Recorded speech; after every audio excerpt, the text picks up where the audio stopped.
Bismillahirrahmanirrahim. Assalamualaikum warahmatullahi wabarakatuh. Alhamdulillahi rabbil alamin. Wa bihi nasta'in ala umurid dunya waddin. Asyhadu an la ilaha illallah wahdahu la syarikalah wa asyhadu anna Muhammadan abduhu wa rasuluh. Amma ba'du. Kaum muslimin, kaum muslimat, jamaah salat Isya dan tarawih yang dimuliakan Allah Subhanahu wa taala. Kita bersyukur kepada Allah Subhanahu wa taala, kita memujinya atas segala nikmat dan karunia-Nya yang begitu banyak, yang begitu berlimpah diberikan kepada kita. Sehingga pada saat ini kita sudah masuk tanggal 2 Ramadan. Kita masih diberikan kesehatan, kita masih diberikan nikmat iman dan Islam, sehingga kita masih bisa tegak melangkah ke rumah Allah ini dalam rangka beribadah kepadanya. Kemudian salawat serta salam semoga selalu tercurahkan untuk junjungan kita, suri tauladan kita, Nabi Muhammad sallallahu alaihi wasallam. Allahumma salli wa sallim wa barik ala Muhammadin wa ala alihi wa ashabihi ajma'in. Mudah-mudahan salawat kita bersambung kepada keluarga Nabi, kepada para sahabat Nabi, dan juga kepada orang-orang yang mengikuti sunnah-sunnah Nabi sampai hari kiamat. Kemudian yang sama-sama kita hormati Bapak Ketua dan beserta jajarannya, yang sama-sama yang kami hormati, kami muliakan, Bapak Ibu jamaah Masjid Raya Sungai Limau. Baiklah, pada kesempatan malam yang berbahagia ini, judul tausiah kita yaitu meningkatkan iman. Mudah-mudahan dengan mendengarkan tausiah ini, insyaallah hendaknya kita memohon kepada Allah meningkatnya iman kita. Jadi kita tidak masjid itu sedikit-sedikit maju safnya, ya. Jadi kita berharap kepada Allah agar kita tidak mundur teratur di dalam masjid ini. Kita tetap bertahan sampai Ramadan meninggalkan kita. Bapak Ibu jamaah yang dimuliakan Allah Subhanahu wa taala, harus kita ketahui keimanan pada hati seorang hamba itu hakikatnya bisa bertambah dan bisa berkurang.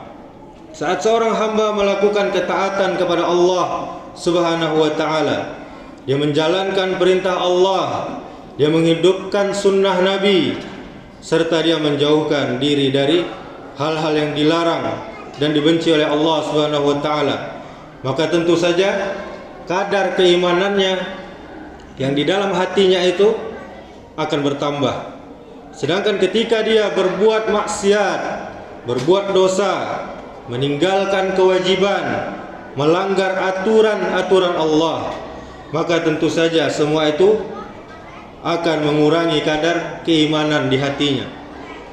Salah dan keliru bila ada yang mengatakan yang penting isi hatinya dengan meyakini bahwasanya kemaksiatan tidak akan mengurangi dan mempengaruhi keimanannya.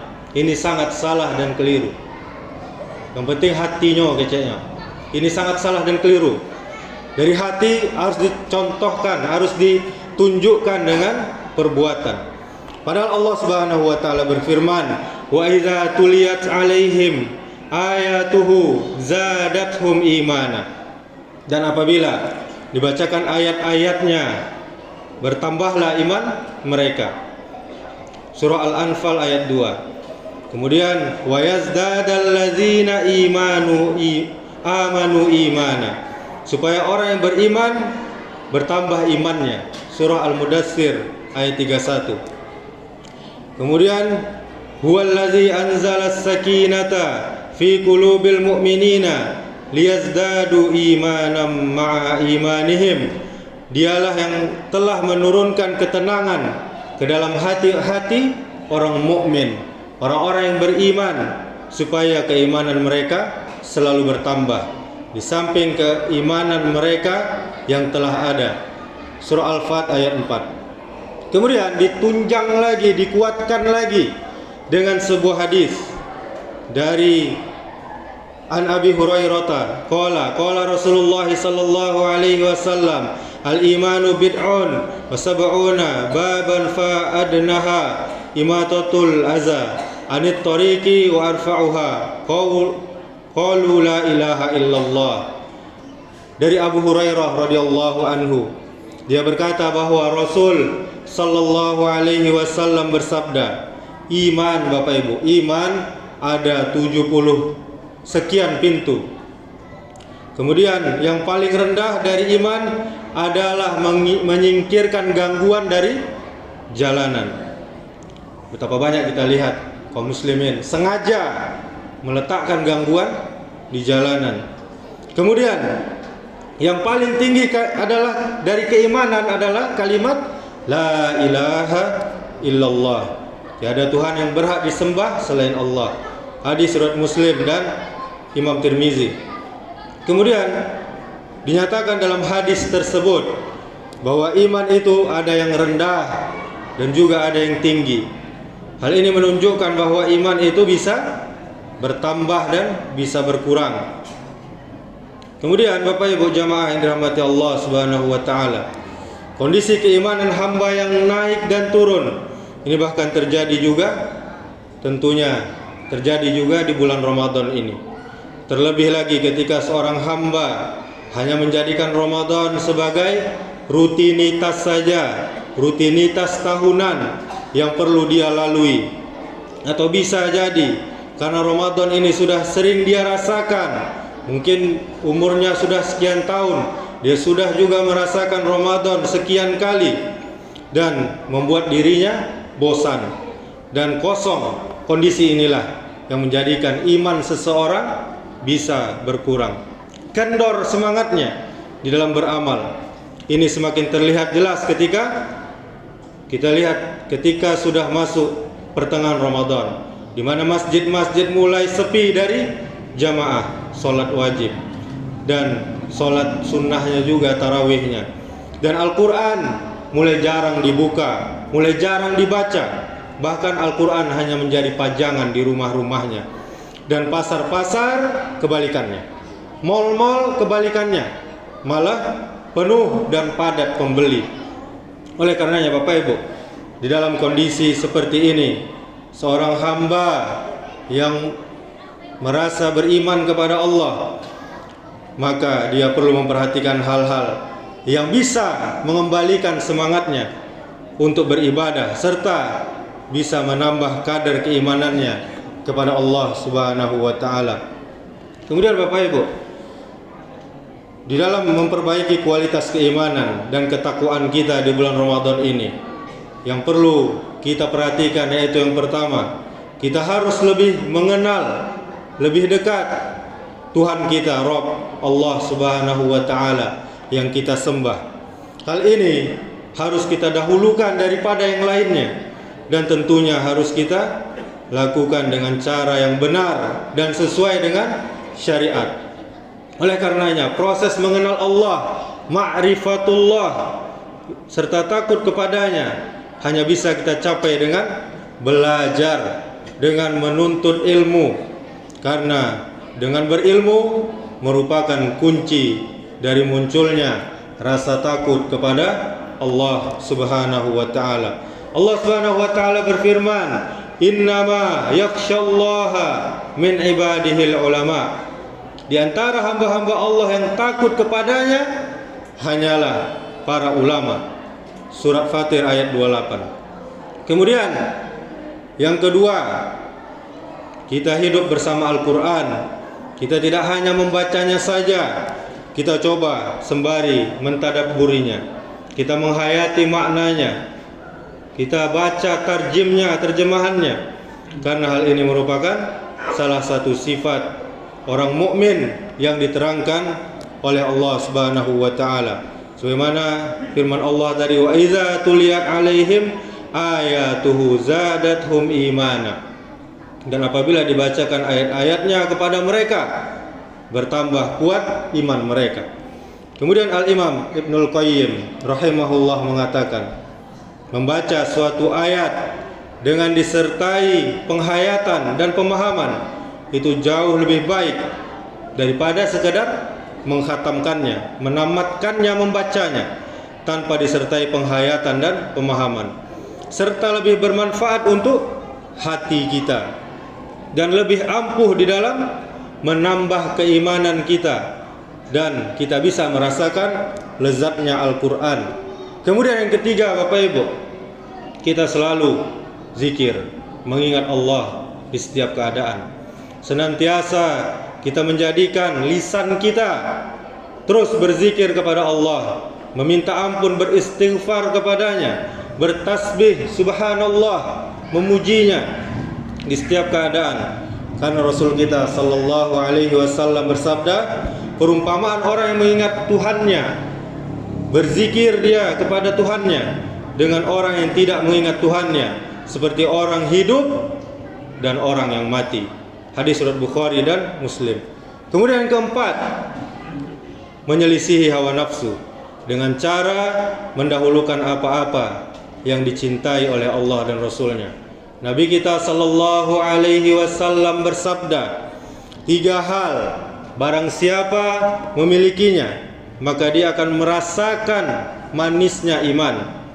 Yaitu yang pertama, dia menjadikan Allah dan Rasulnya lebih dia cintai daripada yang lainnya, lebih dia cintai daripada istrinya, anaknya. Allah yang pertama dia cintai. Kemudian dia mencintai seseorang semata-mata karena Allah Subhanahu wa taala.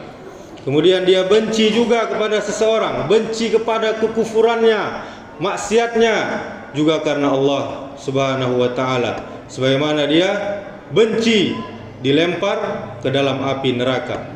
Ini dalam hadis riwayat Bukhari dan Muslim dan juga Imam Tirmizi. Kemudian yang kelima, bersemangat di dalam menghadiri majelis ilmu, majelis ta'lim, di mana di dalamnya digunakan untuk mengingat Allah Subhanahu wa taala. Bila kita belum mampu, maka Bapak Ibu, selektiflah, pilih-pilihlah di dalam kita bersahabat, memilih teman dekat. Pilihlah teman yang soleh, pilihlah teman yang senantiasa mengingatkan kita kepada Allah Subhanahu wa taala. Dan ini merupakan kebiasaan para sahabat Nabi sallallahu alaihi wasallam.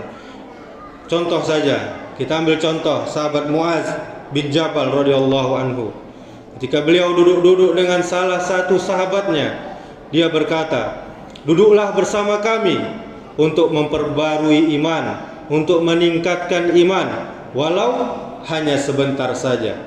Sesungguhnya teman itu, sebagaimana yang sering dikatakan, adalah penarik. Siapa saja yang berteman, pasti dia bisa tertarik oleh temannya." Kemudian seorang penyair, dia juga pernah berkata tentang seseorang, jangan tanya siapa dia, tetapi tanyalah siapa temannya. Maka setiap teman akan mengikuti orang yang dia temani. Kemudian yang keenam, ini yang terakhir, bersemangatlah di dalam melakukan ketaatan, serta bersemangat menjauhkan diri dari kemaksiatan, serta kita tidak lupa terus-menerus meminta, berdoa kepada Allah Subhanahu wa taala dan bergantung, tawakal kepada Allah Subhanahu wa taala. Rasul sallallahu alaihi wasallam pernah bersabda, fitnah akan dinampakkan ke hati seperti tikar, dihamparkan sehelai demi sehelai. Hati mana saja yang menyelaminya, maka akan berbekas titik hitam padanya, dan hati mana saja yang mengingkarinya, maka akan berbekas titik putih. Sehingga keadaan hati menjadi 2 bagian, putih seperti batu yang licin, yang tidak terpengaruh oleh fitnah selama ada langit dan bumi. Sedangkan hati yang satu lagi hitam, berdebu seperti cangkir yang terbalik. Akibatnya dia tidak mengenal yang ma'ruf, yang baik, dan tidak mengingkari yang mungkar. Selain yang diserap, hawa nafsunya. Hadis riwayat Muslim.